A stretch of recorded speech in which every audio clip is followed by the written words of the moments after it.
안녕하세요. 김웅준 변호사입니다. 오늘은 세상 만사 김웅순 변호사, 너도 변호사냐? 나도 변호사다. 에 대해서 말씀드리겠습니다. 오늘은 토요일임에도 불구하고 급히 연락을 받고 제가 또 사무실에 출근했습니다. 급히 해결해야 될 문제가 있고 그 내용은 제가 자세하게 구체적으로 얘기는 못 해드리겠지만 이성에 대한 표현이 기술이 있어야 됩니다. 내가 생각하는 대로 관심을 얻기 위해서 내 스스로의 표현을 했을 때 상대방이 어떻게 받아들여지는지에 대해서도 생각을 해야 되는 것입니다. 그렇기 때문에 이런 기술을 좀 습득할 필요가 있습니다. 이런 기술을 습득하지 못하고 자기 생각만 가지고 표현해서 성범죄에 연루가 될 수 있기 때문에 이런 기술은 습득을 하시는 게 좋겠습니다. 그런 일로 인해서 제가 오늘 출근을 했는데 오면서 보니까 서울 고등법원, 서울중앙법원 그리고 대법원 요 근처에 전부 다 있거든요. 여기서 이제 많은 그 데모하는 분들이 이제 많이 있었는데 경찰력도 많이 투입이 되어 있고 그런데 이제 그 대통령 당선과 이런 형사 유죄 판결, 이것이 이제 문제가 되는 것 같습니다.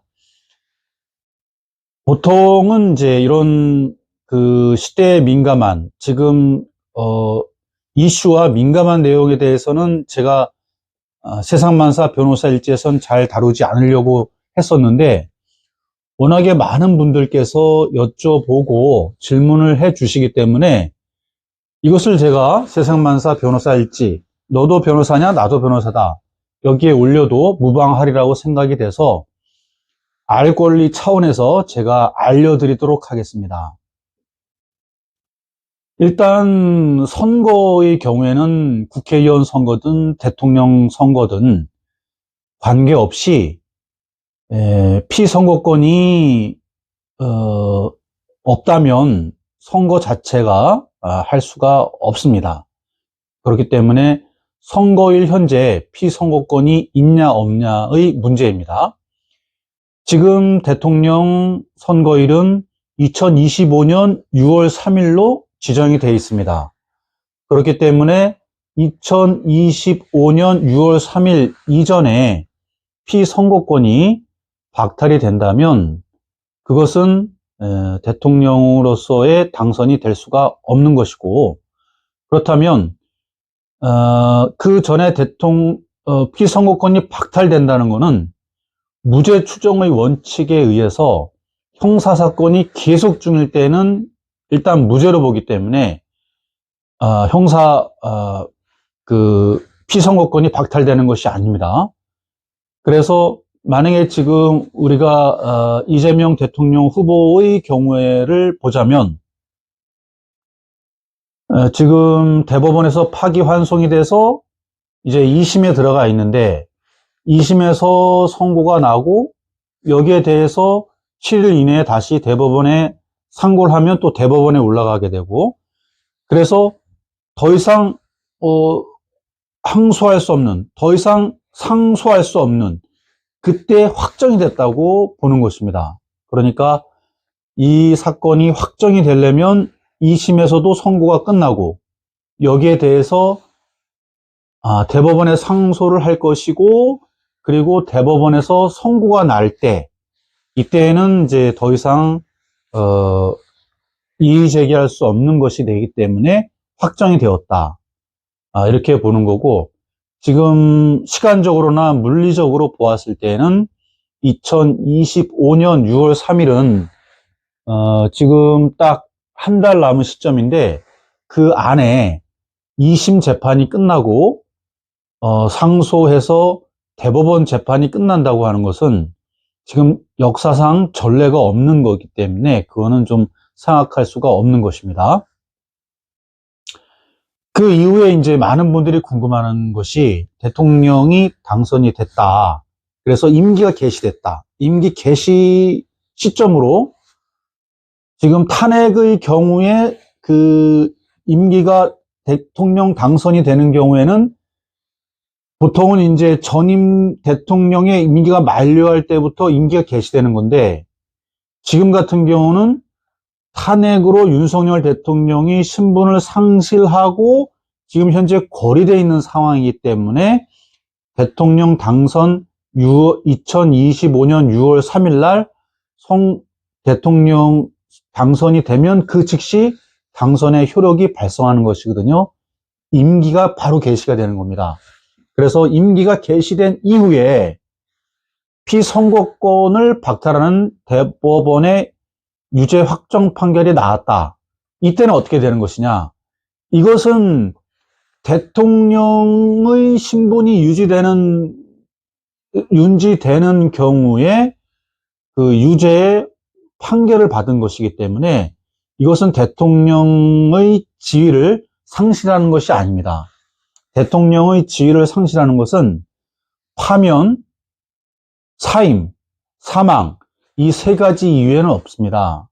그렇기 때문에 대통령이 임기가 개시된 이후에는 지금 현재 문제가 되고 있는 허위사실 공표 그런 문제가 설령 유죄 판결이 확정된다 하더라도 대통령의 신분이 상실되는 것이 아닙니다. 정리하자면 임기 개시 시점 6월 3일 전에 유죄 확정 판결이 된다면 선거 자체를 할 수가 없는 것이고, 6월 3일 당선이 되면 그때는 대통령의 임기가 바로 시작이 되는 것이며, 그 이후에는 유죄 판결이 확정된다 하더라도 대통령의 신분은 계속 유지되는 것입니다. 이것은 우리 헌법이 대통령의 신분과 대통령의 국가 원수로서의 역할을 최대한 인정해 주고자 하는 그런 헌법적 가치에서 만들어진 규정인 것입니다.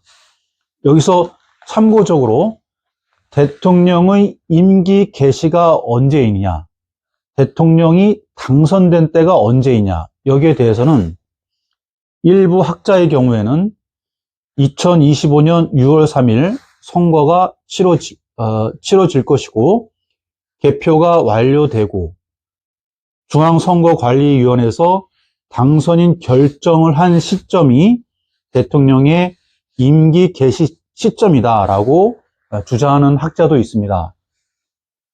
그러나 감히 제가 말씀드리자면 일단 그 중앙선거관리위원회에서 대통령으로 선포하는 것은 현실적으로 개표가 끝나고 집계를 하고 그 이후에 결정을 하는 그 순간이겠지만, 그 결정을 하는 것은 이미 개표가 종료된 시점에는 사실 객관적인 사실이고 그것을 나중에 확인한 것에 불과하기 때문에 제가 감히 말씀드리고자 한다면 중앙선거관리위원회에서 대통령으로서의 그 당선인의 결정은 개표가 끝나고 나서 결정하겠지만 대통령의 임기 개시는 소급해서 개표가 종료된 시점이 아닐까, 저는 그렇게 생각하고 있습니다. 이상 여러분이 많이 궁금해하는 대통령 임기 개시와 피선거권 자격 박탈, 유지, 그 이후 대통령의 신분이 있는 경우에 유죄 확정 판결의 대통령 신분의 영향에 대해서 말씀드렸습니다. 이상 김웅준 변호사였습니다.